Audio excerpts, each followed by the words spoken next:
the biggest release of the last 20 years.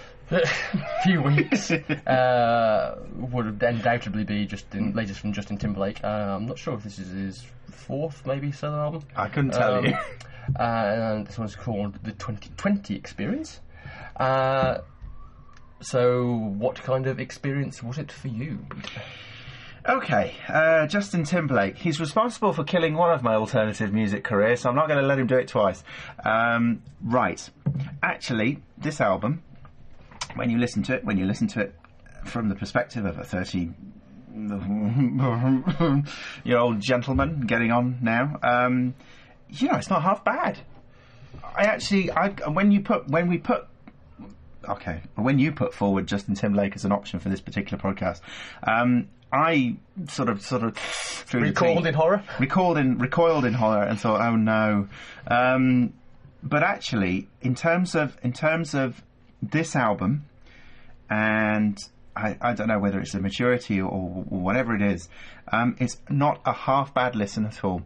I think in terms of the genre, in terms of the style, in terms of the lyrical content, he's very much pushing towards. Okay, I'm going to come out and say it. I think this is very much a successor to Michael Jackson. Which has been said by a number of people. I know it's been said about before, him generally. But I know it's been said about him generally. But I think this album very much cements that notion that was kicking around a few years ago, that Justin Timberlake is very much a successor to what Michael Jackson did in terms of bringing together funk, soul, disco, contemporary pop, and a little bit of R&B thrown in for good measure. I wouldn't disagree with that, actually. I think this is actually... Well, I'll get away with my problem with the album to start off with, and the thing that I think stops it from actually being a very good record and just keeps it at being a good one. And that's the fact that if we just go down the length of tracks, 8 minutes, 5.5, 7, 8, 6.5, 7, a little more restraint and self-indulgence. Yes, yeah. And the tightening up of some of the tracks on this album, I think, would have made it infinitely better. Yeah. However, that said, Agreed. I do agree with you that there's definitely, when you listen to, I suppose modern pop, soul, R&B these days, a lot of it is just a dirge to me, I have to confess. And here, this is definitely superior version and quality of that kind of music, even from the kind of start off with Push a Love Girl with I'm just a junkie for your love, stuff like that. Suit and Tie, same again. It got this kind of really great kind of pop soul vibe going through it. Again, as you said, you've got that kind of Jackson thing coming in. You've almost got the direct Michael Jackson refs in, obviously, Don't Hold the Wall. And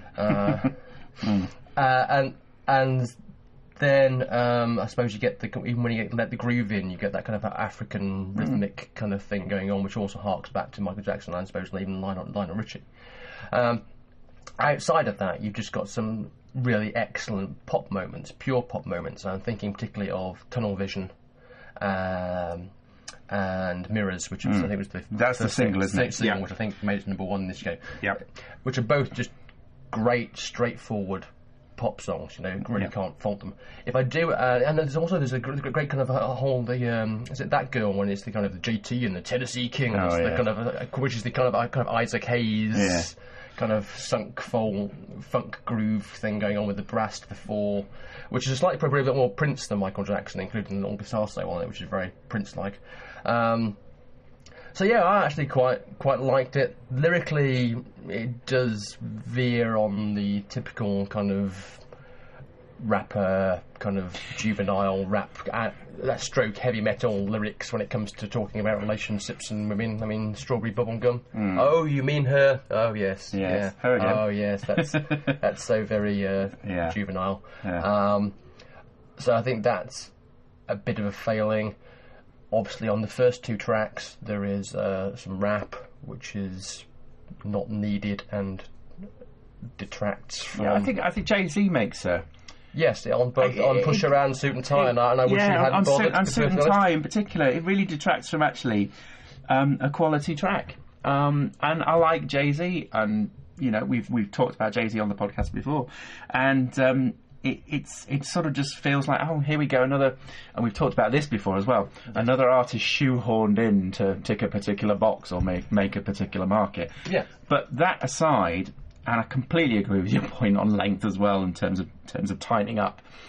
This, had it been just a little bit shorter in places, could have been a classic album. As it is, I think it's a really good Justin Timberlake album. Yeah.